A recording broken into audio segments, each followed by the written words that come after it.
final film in this series is about stewardship. We've described this more fully as living as thankful and generous people. And we deliberately use that word living because Christian stewardship is something that is a matter for the whole of our lives. It's about our attitudes and our responses to the gifts God has blessed us with.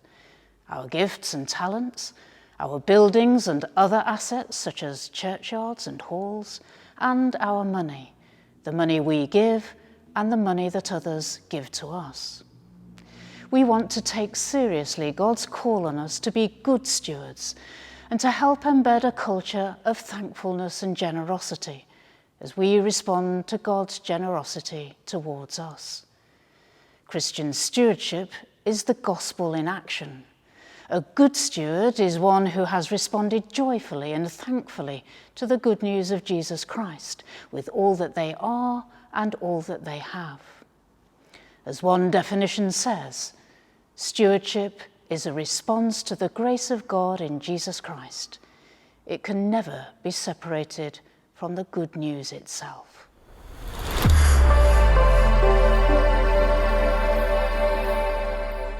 As Christians, we take stewardship very seriously, and we like to look at it in its broadest sense, understanding that everything that we have belongs to God and that we are blessed with gifts from him that we should want to, and we try to encourage others to give back to him. So we're in St Cubby's Church in Llangybbi, and David is with me. David, I have in my mind the parable of the talents and how the message is that you have been faithful with a few things and so I will give you more. And I wondered what your feelings are about how people give to church and whether we make the best of what we have. If you bury the talents, then you can't do anything with them. Whereas I think we're very clearly told that the more you use the talents, the more talents you will receive. Very clearly, message comes across in that parable. I think what people need to understand when they're giving is why they're giving and what they're giving it for. Like the parable of the talents, the more we use what we're given, the greater the outcome will be. We've had a very recent example of that with the Ukraine crisis, in where the community, knowing that there was a crisis, I think we've been overwhelmed by the response, because they can see the need, so they respond. Similarly, as a church, I think we need to put together our vision for the community, what we can bring to the community, and people will respond, no doubt. So here we are with the family Foden. We've got Lowry and Bethan and Peter. And you moved into the village right in the middle of the pandemic, didn't you? Yeah. And what I'm aware of is that you very quickly threw yourself into church. Well, this is where our journey began, really, because it was Epiphany 2 years ago, 6th of January, and we came to Llangybbi to look at a house, and we were early. So we came to have a look at St Cubby's first, and you can you'll be able to see in the visitors book inside, because it's the very last entry before lockdown first started.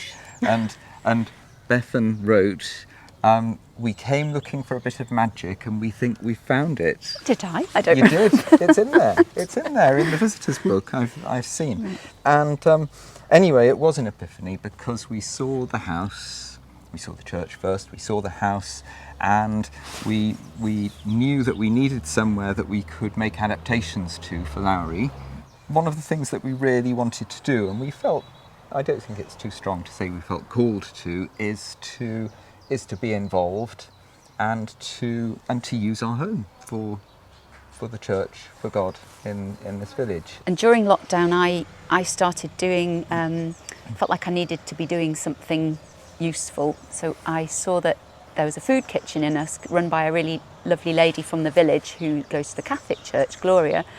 And so I started going to that, and that was really lovely. Met a whole load of lovely people from the Catholic Church who are volunteering to do that, and also people from the ministry area were doing that as well. So again, a network of people. And I know you've been opening the church and locking the church, and that you've also been running a house group, haven't you? Yes, we did that, and we often say at the beginning of the evening, well, who's God going to speak through tonight?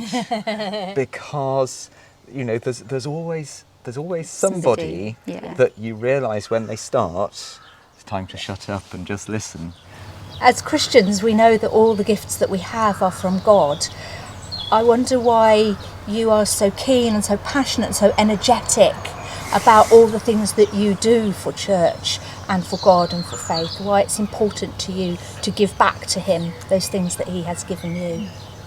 You find yourself in that, don't you? You become more of yourself when you're doing the stuff that you're kind of meant to be doing. I think that's how it seems to work.